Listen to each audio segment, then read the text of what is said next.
สวัสดีค่ะพ่อแม่พี่น้องสวัสดีFCทุกท่านเนาะค่ะกลับมาพบมาพอกับเจตาพารวยคือเก่าค่ะในทางช่อง YouTube คลิปนี้เจตาก็จะว่างแนวทางของลาวพัฒนาค่ะ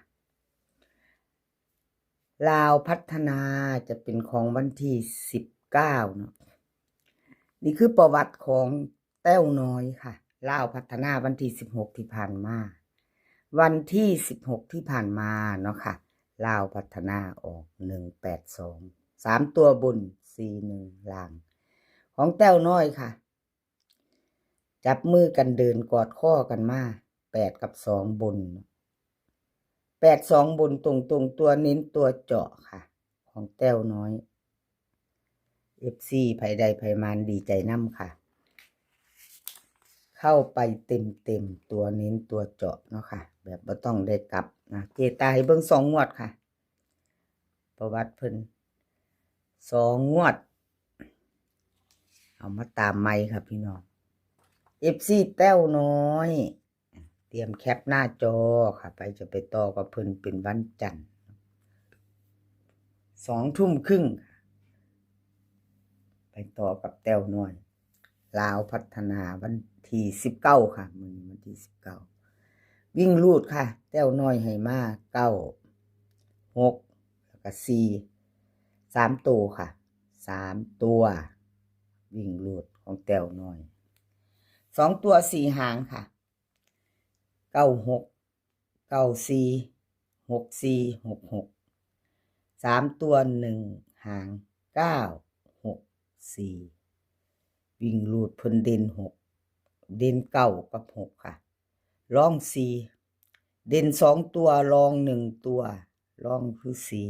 4เด่น9กับ6ค่ะวงกลมให้2ตัวค่ะเพิ่นเน้น3หาง96 96 94 64ค่ะเน้นหางเดียวมีหางเดียวเนาะค่ะแต้วน้อย964ค่ะ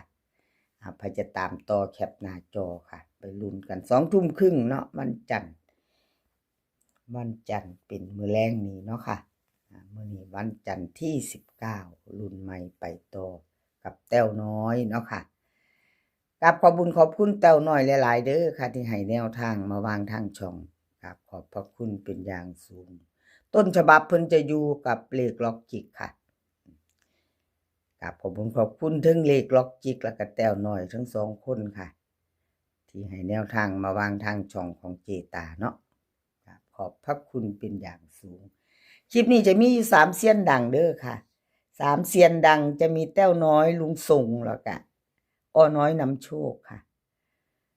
แต้วน้อยลุงส่งอ้อน้อยนำโชคไผเป็น FC ของผู้ใดเตรียมแคปหน้าจอค่ะชอบของผู้ใดเตรียมไปรับชมรับฟังแนวทางใหม่ของเพิ่นนำกันเนาะไปลุ้นนำกันเอาต่อไปค่ะแคปหน้าจอของแต้วน้อยแล้วเฮามาไปต่อเป็นของลุงส่งเนาะค่ะของลุงส่งวันที่16ที่ผ่านมาเนาะ16ที่ผ่านมาค่ะวันที่16ที่ผ่านมาลาวพัฒนาออก182ล่าง41ค่ะของลุงทรงวิ่งลูด2ตัวแล้วก็3ตัวบ่เข้าบ่มาเนาะค่ะพี่น้องไม่เข้าไม่เดิน2งวดติดเจตายเบิ่งประวัติเลขทุกตัวมาวางเพื่อเป็นแนวทางโปรดใช้วิจารณญาณในการรับชมเป็นอย่างสูงเนาะค่ะเป็นเพียงแนวทางค่ะ FC บ่เป็นยังของลุงทรงรุดไปเจตาเป็นกำลังแรงใจให้เก่าค่ะ FC เพิ่นก็เป็นกำลังใจให้กันและกันเหมือนเดิมเนาะค่ะบ่ว่าจะเขาจะรุดเนาะเป็นกำลังใจให้กันคือเก่ามาไปต่อไปใหม่กับลุงทรงค่ะ FC ของลุงทรงอะไรก็เกิดขึ้นได้สำหรับแนวทางเนาะค่ะเกิดขึ้นได้บ่มีแนวแน่นอนมื้อแรงลุงทรงอาจจะข้ามโค้งไปทั้ง3ตัวก็ได้เนาะไม่มีอะไรแน่นอน กราบขอบบุญขอบคุณลุงทรงหลายๆเด้อค่ะ ที่ให้แนวทางมาว่างทางช่องของเจตาด้วยดีเสมอมาเนาะค่ะกราบขอบพระคุณหลายๆลุงทรงค่ะลาวพัฒนาวันที่19เอ้าเจตาเขียนผิดเบอร์พี่น้องลุงทรงค่ะมาไปต่อเจตาไปแจ้วันที่เขียนวันที่ผิดพี่น้องไปแจ้เลข9เลข6เป็นเลข9เนาะค่ะขออภัยหลายๆเอาไปต่อค่ะวิ่งลูดของลุงทรงบนล่างเพิ่นให้มาหาตัวเดียวค่ะวิ่งบนล่าง2ตัว4หางค่ะ9 5 6 5 2 5 5 5 3ตัว3หาง4 9 5 4 2 5 4 5 5ค่ะเด่น5วิ่ง5เนาะบนล่างติด5หมดพี่น้องแคปหน้าจอไว้เด้อ FC ของลุงส่ง95652555นี่เด่นเท่ากันหมดเลยเจตาวงกลมใส่หมดเลยพี่น้องมันขีดเส้นใต้บ้างสิล่ะเอามาจัดเอาครับพี่น้องชอบหางใดมักหางใดเนาะขีดเส้นใต้อย่างเดียวบ่มีเด่นเด้อค่ะนี่ชอบก็จัดเนาะค่ะขัดก็ผ่านแคปหน้าจอใครจะไปต่อน้ำลุงส่ง2 ทุ่มครึ่งค่ะ2 ทุ่มครึ่งFC ลุงส่งมาไปต่อไปลุ้นกันใหม่เนาะอะไรก็เกิดขึ้นได้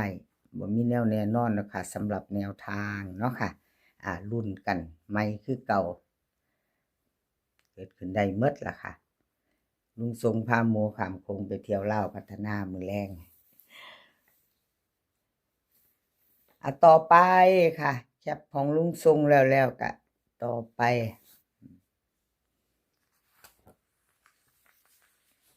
น้อยนำโชคเป็นของน้อยนำโชควันที่16ค่ะ FC น้อยเป็นจังใดกันแน่มีไผใดไผตามวิ่งลูดเพิ่นบ่วันที่16ที่ผ่านมาค่ะ182 3ตัวบน41ล่างเนาะค่ะวิ่งลูดเข้าไปตัว1 2บน2ตัวค่ะเบิ้ลแล้วก็3ตัวหลุดไปเนาะเดี๋ยวเจตาให้เบิ่งอีกงวดนึงค่ะประวัติของเพิ่นเขาตัววิ่งลูดนะพี่น้อง2 งวด2 งวด2ตัวมา1ตัวของเพิ่นก็ยังบ่ทันหลุดน้อยนำโชคเนาะค่ะยังบ่ทันหลุดเฮาก็มาไปใหม่ต่อ2 ทุ่มครึ่งมื้อนี้มื้อแลงเป็นวันจันทร์เนาะค่ะวันที่19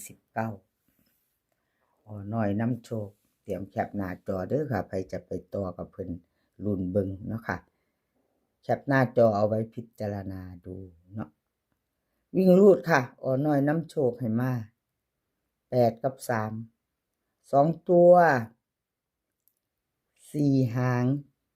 8 3 8 4 3 7 3 6เบิ้ลค่ะ8 8 3 3 3ตัว8 3 6 3 8 4 8 3 7วิ่งรูด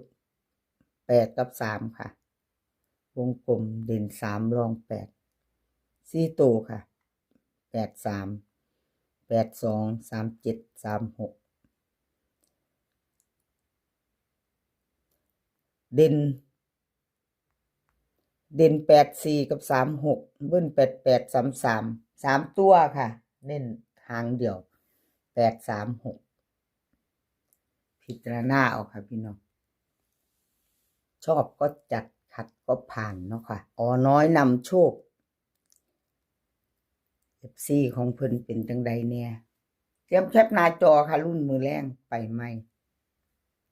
ขอโทษขออภัยแทนน้อยนำโชคที่เพิ่นหลุดไปเนาะพี่น้องมือใหม่แล้วค่ะวันใหม่ไปต่อเนาะไปต่อมือแรงคลิปนี้ขอให้พี่น้องโชคดีค่ะเอากราบขอบบุญขอบคุณน้อยนำโชคก่อนสิลืมขอบคุณเพิ่นสำหรับแนวทางเนาะจีตาก็ได้กราบขอบบุญขอบคุณน้อยนำโชคค่ะที่ให้แนวทางมาว่างทางช่องของจีตากราบขอบคุณหลายๆค่ะคลิปนี้ขอให้พี่น้องโชคดี2 ทุ่มครึ่งมื้อแลงให้โชคดีกันทุกคนมื้อนี้ขอให้มีความสุขค่ะใช้สุขภาพร่างกายแข็งแรงเดินทางไปไสก็ขอให้ปลอดภัยค่ะ เดินทางไปขอให้มีโชคกลับมาก็ขอให้มีชัยคลิปหน้าพอกันใหม่คลิปนี้ก็สวัสดีค่ะ